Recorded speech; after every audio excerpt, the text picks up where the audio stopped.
This episode of Sportish is sponsored by the Active Industry First Start Traineeship program, funded by the Queensland Government.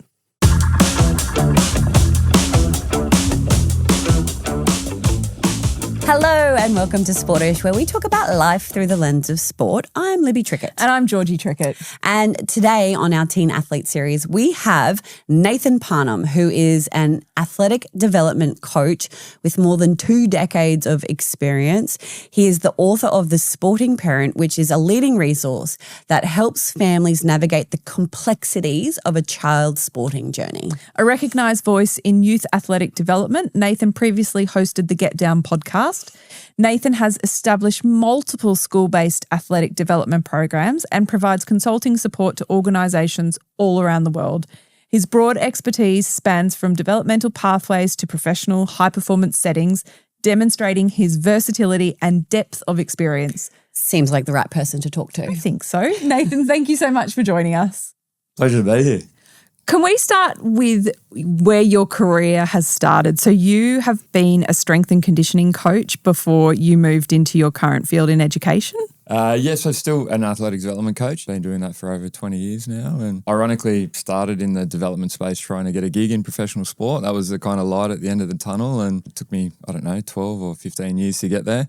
And then after spending a few years in it, realised, hang on a second, I think my passion is actually where I was. So the spring in my step is, just being in the development space. What makes it exciting for you as a development coach? Because most coaches, not all, but a lot of coaches want to go into that elite level competition. What is it that inspires you about that development area? Yeah, something that I overlooked was I think we all try and get in it for those 1% and 2% at the pointy end of sport. And for me, when I got there, I was like, a lot of these guys already know what it takes to get their bodies ready and things like that. They've had dozens of me in their time to get there. And what I overlooked was the impact that I can make in just being a good human or helping play a role in building a good human. So teenagers are really influential. I think they need good male role models and female role models as well, depending on what school you're at. And for me, that was something that I kind of took for granted, but while I got out of it, it was probably the biggest thing that I missed, if I'm honest, was trying to build that connection and build a good human along the way. So there's a lot of conversations that we have in and around sport when it comes to the volume of sport that is coming at children and at teenagers in particular. And it's something that we manage in our households as well. Every week. In your role, how important is it to get that balance of load and the different types of activities right for a teen? It's a challenge because everyone's trying to figure out what the perfect ideal amount is. And the beauty of adolescence, as you know, there's maturation that comes into it and no one matures at the same time. So there's a variety of conflicting areas, I suppose, that come with this because you've got, school sport, you've got club sport, you've got rep sport. And then now more than ever, I feel like in the last 5 years, there's definitely been a climb at a vertical rate of do we need to specialise now? And a lot of that is to do with the influence of social media. Like I feel like teenagers were a part of that. If you, pick your dose or your method, what comes from it is parents are kind of catching up now. So even their screens are now filled with what they think should be going on. And we're all swept up on it and it's not really going anywhere. So I think the hardest part for parents is every parent's trying to do the best for their kid through that unconditional love. And it's like, well, if I'm seeing this is what everyone else should be doing. And if everyone else is doing it, then I should be doing it too. So it's a big challenge because, like I said, every school's different, every sporting competition's different, and what that looks like is unique to every family as well. So that's something that I like to say is it's more about everyone's unique family journey because no one family is exactly the same. Like one of the reasons we really wanted to have you on is if everyone can go and follow you online, we'll have your Instagram page in our show notes. But the work that you do online is wonderful, and specifically around that kind of load management and early specialisation conversation, I think, is really important. And we can shout it till we're blue in the face about, and we do, and we do about how early specialization leads to burnout and injuries. And obviously you were alluding to there that individualized for each athlete and for each human is really, really important. But is there kind of a very basic or simplistic technique that we can go with that will help parents when, we're all stretched and we all think we should be doing more and more and more? Is there kind of a simplistic rule that can apply to our kids? Yeah, so I think first the confusion comes with specialisation. So if we define what it is, so I like to speak in general terms so people can We take love general something away. terms. I know, it's really easy, keep it right? simple. So, yeah, exactly. Let's call it under 12 years of age is early specialisation, where different sports and things like that will say, oh yeah, but our sport's different because we specialise and we're year round. Swimming is year round, tennis is year round. So it's like, okay, well, they might be playing that sport, but are they doing it year round for the best part of 8 months of the year? That's the first thing. And then if they are under 12, under 10, then that is early specialisation if they're doing it at the exclusion of other sports. So it's okay to do it for 8 months of the year or whatnot, provided you're doing other sports at the same time. Gotcha. But then the challenge that comes with that, the ideal amount is when you throw maturation in, so girls will mature earlier than boys. So when they go through that growth spurt, a good general rule of thumb would be that if you add up their or accumulate their total number of hours in a week and divide it by their chronological age, then it'll give a number, and you ideally want it to be between or equal to 1 or less than 1. And that's more important during those periods of rapid growth. So it's a good guide, I feel. There's another guide where they talk about the ratio of competitive sport or training versus, so we call that structured training versus unstructured training or playing, of 2 to 1. So if it exceeds 2 being training as opposed to the unstructured play, then that's where there's a greater likelihood of injury. But even then, now I mentioned about the 5 years of things evolving, I feel like that's becoming a little bit defunct because changing living environments and everything like that, screen time, as you know, a big part of that influences, is there much unstructured play going on? Yeah, it's such a good point because we often don't hear people when they talk about sport thinking about the trade-off that happens with unstructured play, and it's such an important part, and it continues to be an important part even as kids get older. We grew up playing like a lot of unstructured play. So for parents, it's more the climbing of trees, kicking footies down at the park, shooting netball, riding and all bikes, sort of thing. Riding bikes, getting bored, working out something to do. Being bored and figuring out, you know what, maybe I could play with little Johnny or Sally in the street. And go out the front. The example I always use, when was the last time someone knocked at your front door asking your kids to play out the front? Such a good point. It doesn't happen anymore, right? So for me, that unstructured play is what's often overlooked, and it's how can we get them engaged in something that would kind of support what that looks like, because parents are busy now. They're used to everything being structured. Let's go to this session, go to that session.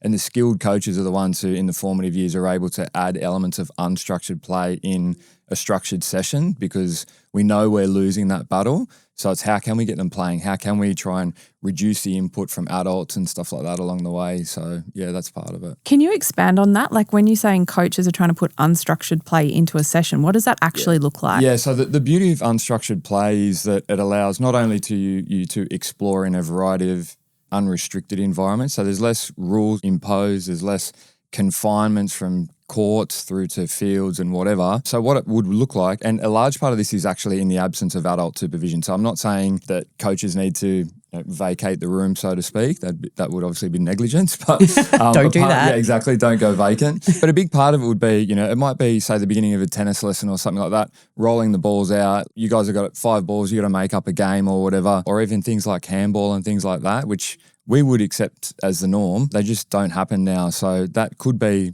a loose-based warm-up whereby there's less rules imposed, there's less adult supervision so that the kids can sort themselves out. There's that hierarchy of structure and order that they're creating in a fun environment for themselves. One of the things that I know that I've been starting to get more and more concerned about is just the lack of physical literacy that we're seeing in our young kids, and partly because they're on screens more often. There's so many other kind of distractions on their time, so much more pressure and expectations from schoolwork and other avenues. Is that something that you're seeing from your position where you're just lacking general physical literacy, like catching a ball? Yeah, so what you'll see now is kids, let's say under 10 years of age, looking elite in their movement in a particular sport. So they might look like Roger Federer on the tennis court. They might look like, Kobe Bryant or whoever in their sport. But then if you remove them from that sport and try and get them to do general athletic, whether it be hand-eye, whatnot, they struggle with it. So a good example would be, say in my book, The Sporting Parent, there was a physical test battery in it. And a lot of parents, like my friends as an example and family members, they were simple tests. They weren't difficult. One of them was a forward roll. Wow. And so a friend of mine said, you know what, that's easy. My son, he plays rep basketball. He can do X and Y. He said, I'm going to film you because I know he'll be able to do this, right? And he filmed it. Even he was shocked. He sent it through. He's like, wow, I can't believe it. He can't even do a forward roll. And he was at that time he was 10. Wow. And I'm like, he's a good basketballer, right? Using that example. And I thought, that's an example for you. So simple things like hopping on one leg and being able to stabilize themselves, it's really starting to diminish. And the scary part of it is that as we've gone through, the youth now are producing. So if you were to take a standing broad jump, the results of what they're getting are less than what our grandparents. Wow. No way. That's interesting. So like if you're there, like we would expect that things are just constantly trending up, right? Yep. Like our grandparents, especially with the amount of training and specialization. Right. Specialized. Yeah. So it gets to our parents and then we supersede our parents and then all of a sudden it's coming down the other side now, where you would think if they're doing all that specialized training and everything like that, that it would continue to trend, but it's actually not. Is there like a top 5 things that we need to make sure our 10, 11, 12-year-olds can do as they head into high school? The first thing that I'll say is they just need to be able to support their body weight. So if you're a parent and you want to look for, the lowest hanging fruit, can they balance on one leg? Yes. That's the first thing. Yeah. Can they hold themselves, if you want to talk a plank on their forearms, can they hold themselves? Don't worry about 60, 90 seconds. Can they actually hold themselves up? Because it's not uncommon where I'll see kids will go to do a push-up and they literally cannot push themselves up off the ground. Being able to move in a variety of different environments. So when we're talking about running, it's can they actually jog backwards? You would be surprised how many actually can't. Oh, okay. And then even maybe try and get them crawling, because here's another one for you. Yeah, crawl forwards. Yes. And then would you assume that they can crawl backwards? You would assume that if you can crawl forwards, you can crawl backwards, but many can't. So in its simplest form, get them being able to lift their own body weight in a variety of different planes, whether that be running, jumping, hopping, and crawling and rolling.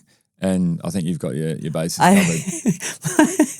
My brain immediately goes, because we're all the sandwich generation, right? Like whatever you're trying to get your parents to do to keep them healthy and well for a long period of time, let's get our kids doing as well. Yeah. That's a good way to put it.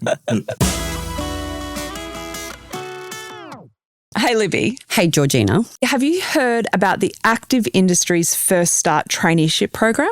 Is that the one where you get $20,000 wage subsidy for not-for-profit clubs and organisations? Totally. I thought this was just wild and I didn't know that this existed, and I can already think of so many clubs that could benefit from this. This is a bit of money that you can use to bring someone on who's not just a volunteer. They're actually an employee of your club to help you get all the things done that you need to get done. And are they the people who kind of haven't been in work for a while, so it helps them return to work as well? It can be, or it can just be you converting a volunteer into somebody who can do all the doing. Because that's the thing, in all of these sorts of organisations, it relies so much on volunteers and people are so busy. And they need to be able to put together these things that help organisations take it to another level. We want people in clubs to be able to rely on somebody to print out the spreadsheets, to organise the websites so that the people who are volunteering can get out on the court or on the field and do what they do best. Basically, people can take advantage and all they need to do is submit an application and AQIA can actually help you with that. So head to the website or click the link in the show notes. Take advantage of this incredible opportunity. I was only the other day having a chat to somebody who explained her son's timetable for a sport that's coming up in a couple of months, and it involved 4 training sessions and 2 strength and conditioning sessions. Sport? I won't say the sport, but... Name and shame, Georgie. But he is 14, and it did occur to me that it was quite ridiculous, the volume of sport that is being put on children and teens at a really young age, and for one sport in particular. And it could be any number of sports where I've heard similar things. Why do you think sports are moving our teens to training almost as much as, say, our professional elite athletes? I personally don't have the answer, but the one thing that I will say is that I really empathise with a lot of parents. I've mentioned this before about their unconditional love, and everyone wants their children to succeed. I think the real challenge lies in yes, there are those situations where they might have endless amount of training sessions. For me, this happens a lot where parents will reach out and say, but she wants to do it or he wants to do it. And it won't just be that one sport. It'll be that one sport might lead into another sport, which we know, I don't want to say talent and I don't want to use elite and talent in the same sentence when describing youth. But if you were to look at someone who's quite good at sport, then they'll play that sport. They might get picked to run in the cross-country carnival or something like that. So they do it, they do the right thing, and then they go in it, they go, okay. And then all of a sudden they're asked to go in zone or whatever that looks like. But then that, whatever season it is, if it's football or pick your dose, then it ends up adding more onto that schedule. And then what might happen is the next season will start of their different sport because we know that we want to adopt a multi-sport approach, but they've made the rep team of that original sport. That bleeds into the next season. And then you throw one or two things on top of that they just went in because, their parents said, do your best. And now they're at, they've made rep teams in that too. So one of the biggest challenges I have is that parents will say, look, he's doing or she's doing X, Y, Z. I say pick 1 to 2 sports per season, max, not 3 to 4. Because it's not only the picking 1 to 2, it's the supplementary training. So you mentioned I'm a strength and conditioning coach as well, so guilty as that as well. So the challenge that comes with it is then everyone tries to do the sport specialisation or sport-specific training for that sport, which then leads to 3 other sports, and that's where the problem lies. So a big part of it's, yes, there are schedules being congested and stuff like that, but it's also how many sports are they doing, and you can't be the best at every sport that you play. You can't go all in on every sport that you play, and that's the big challenge that I see for sure. I feel like with this early specialisation, and we've talked about burnout and injury and those sorts of things, but those sort of moments seem to hit when our teens need sport, like when things get really stressful at school, when that load and pressure and expectation come academically or socially. How do we manage it so that kids don't fully drop out? I feel like parents need almost permission to just scale back sport rather than stopping altogether. It comes down to priorities. So the first thing I'll say is it comes down to communication, because 99% of the challenges that I experience with parents, being parents seeking guidance on what this looks like, is one party hasn't spoken to another party. So whether that be the parents haven't spoken to the school or parents haven't spoken to the coach or club coach, whatever it looks like, we need to bridge that gap and initiate what those conversations look like. That's the first thing. And then the second thing when it comes to, because you're right, at those stages of maturation. So as an example, for girls, it's 11 to 13. They're hitting puberty. They get that growth spurt. Boys, it's the same thing. So the example that I say to parents is a mother, it's like when your son goes to bed, comes downstairs the next morning and all of a sudden he's shaving and you're like, when did this happen? Where did this come from? Yes. That's when they need their peers around them and things. And that's why when it comes to the injury side of things, that's the window where that they have a greater likelihood of injury if you start to blow outside that guideline that we spoke about before. Because once they get over that hill and they've had their growth spurt and everything like that, then you can start to ramp it up and specialise and things like that as they come. But unfortunately, it just happens at the same time. So the goal of us that we want to keep them engaged. So if we can actually get them prioritising, that would be the biggest thing. And that's where I refer to the parents being high performance managers of the future, because a high performance manager in elite sport, they're the ones who put all the pieces of the puzzle together. So at some stage as a parent, you'll need to decide what is the priority at this point in time. So for me, as an example, we love those general rules of thumb.